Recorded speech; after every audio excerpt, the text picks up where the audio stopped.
Hello, and welcome to another Tinker Joe broadcast.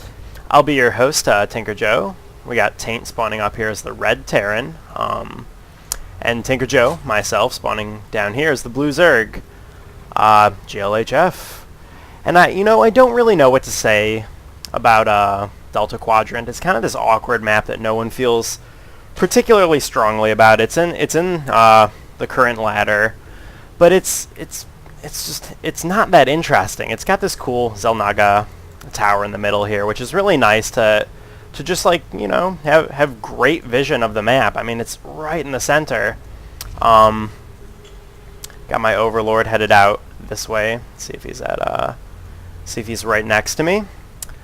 And especially for Zerg, it's this awkward expansion here. You got this whole big ass base. You have to lead all the way down and get here to even protect this very exposed natural expansion. Although there's kind of a second natural right here, which is a decent choice, but then you kind of suffer from this cliff versus Terran. And sure enough, I'm against the Terran on this map. So we'll see what happens. We'll see what goes down. I will spoil that this is I'm casting this basically to showcase how to deal with Terran Mech. The dreaded Terran Mech. What do we got here? 15 extractor, 14 pool. So as I was saying, this is gonna be a pretty heavy mech build coming from Taint here. And he's fairly highly ranked in Diamond. After the game, I checked out his profile. I believe he's ranked 5th in Diamond, and a Diamond, of course. So he's definitely a great opponent, and I felt really good about this game. I felt in control for most of it. So, yeah. We got a scout coming in the base here. Receiving a little lag, so don't mind that. Scout coming in and immediately leaving because spawning pool... Oh, he's coming in for the double take. The spawning pool's about to pop, so it's going to be a little bit dangerous for his SCV to stay around any longer. And he's going for this somewhat risky formation here with his buildings. Obviously very vulnerable to a Baneling bust, and that's one of those all-in strategies that you just gotta be careful of as a Terran. And I guess I stole his gas here, and I was just concerned maybe he was gonna go Reapers or something really annoying, because these cliffs are very abusable on this map. So, yeah, just re-stealing it over and over again, which is such an annoying strategy. But it's obviously very powerful. You're not really losing a lot of minerals. You're losing 25% of 25. So that's like 6 minerals every time you put this extractor up, which is just, ludicrously cheap for how much stalling it's doing. And now that he's got 2 Marines on here, it's going to start to be harder to keep up with this. 3 Marines. What am I doing? Throwing down a Baneling's nest. I was thinking, maybe he's pretty vulnerable with this formation here. And I should punish him for doing that. Oh, again! So, okay, I think that's the end of it. Wait. It's the end of it. So just bugging him a little bit, trying to get any kind of information I can with these Zerglings, and probably made a little bit too many Zerglings. Really trying these days to just drone up as hard as I can. Like as Day9 says in a lot of his dailies, the best kinds of loss is when you just have all drones and no units to deal with their first push. And it sounds silly. You're like, what? How is that even close to being the best kind of loss? But you can always step that down. You can be like, well, this is when I should start building. And it's a lot harder the other way. And of course, droning up is so good, so good. Let's look at the unit count here. So he is ahead of me on workers. And if we look at the income, he's probably ahead as well. Yeah, marginally ahead of me on the income. Hopefully I can just start. Yeah, if we look at the production tab, I'm busting out some drones here. And what's he up to? Destiny Cloud Fist. So we got 2 Hellions popping out. He's supply blocked, which sucks. because the speed of those Hellions is what this whole build is about. You got to get those Hellions as fast as possible. So, kind of a big error there, and gives me time to, yeah, I threw down this Roach Warren because I can't get any information, and honestly, I suspected Hellions. I was like, well, you know, Hellions are pretty good. He's probably going Hellions.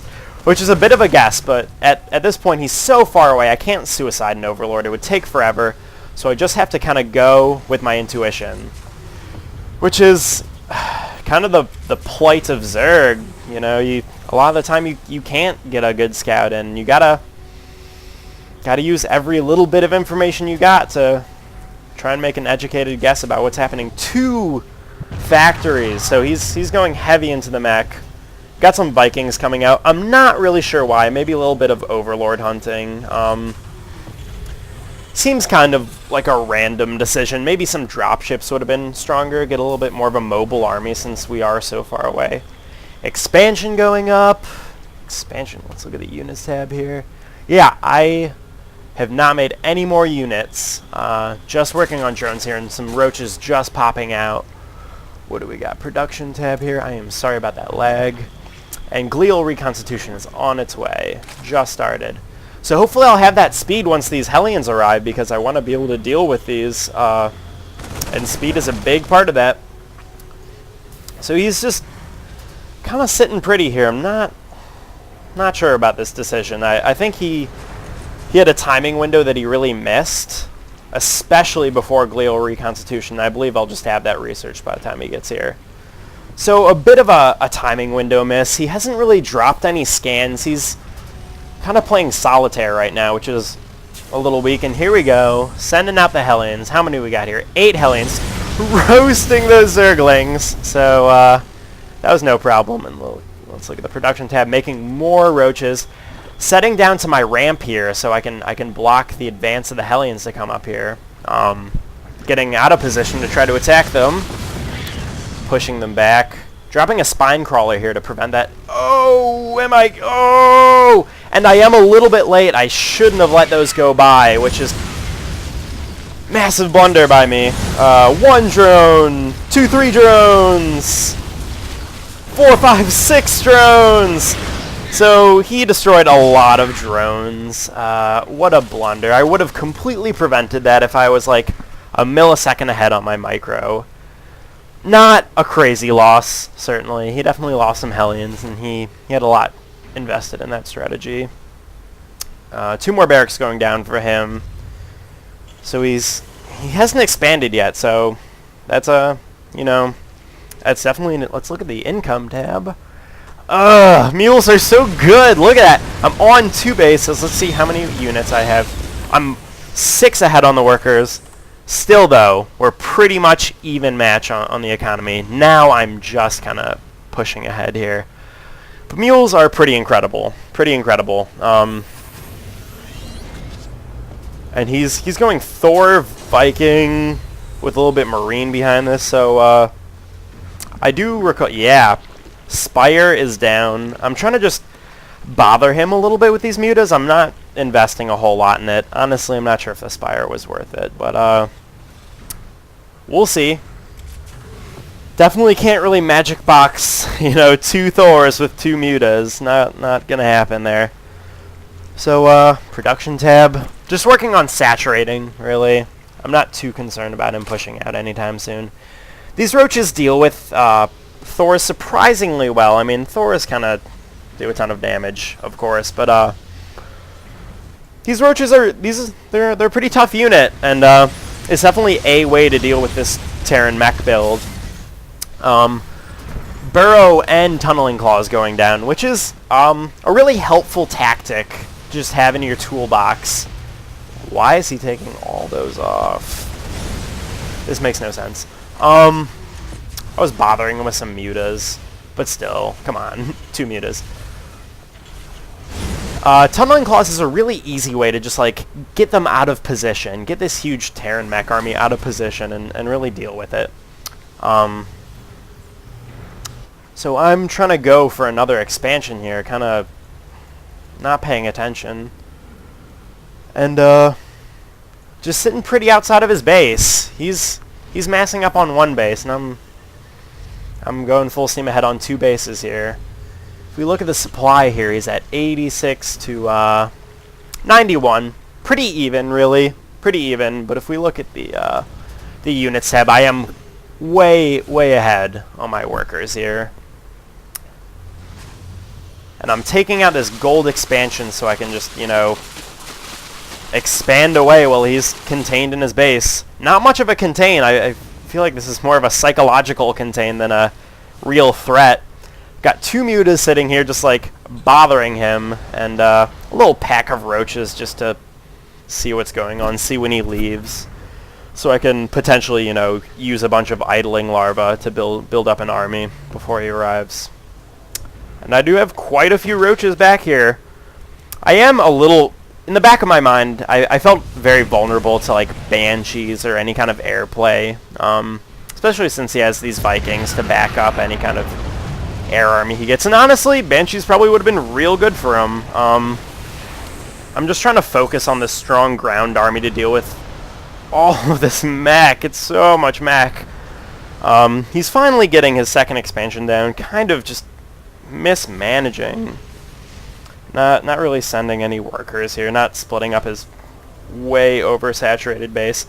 And he's moving out. I'm burrowed right under here. I see everything. I see it all. Got two expansions going up while this happens. And production tab. Let's see. Production tab. Building a bunch of Zerglings just to kind of back up this army, get a good surround on them. And following this army, just seeing exactly where they go. And then I'm like, whatever, I'm just gonna go counterattack. His door is down, which should send him back. Buy me a little bit more time is all this play is about. Just buying myself a little bit of time, so I can mass up a stronger army. Stop droning up. If we look here, I have rocketed ahead on the food. 110 to about 140 here. Oh, missing these Hellions going into my base. I'm trying to manage these roaches just to scout around and do a little bit of damage, and I let these Hellions in. Zerglings come in, clean it up, no problem. He was kind of mismanaging as well. So many Thors. 6 Thors. Vikings, for no reason. So, as I mentioned before, I was like, man, this, you know, Spire was a waste of time. It really made him drop, look at this, so many turrets. He dropped a bunch of turrets, invested into a bunch of useless Vikings. So those two mutas definitely paid for themselves. He way overreacted, and that's, you know, that's something I'm trying to cut down in my own play, just to kind of not overreact. You see Reapers and you're like, shit, I gotta build, you know,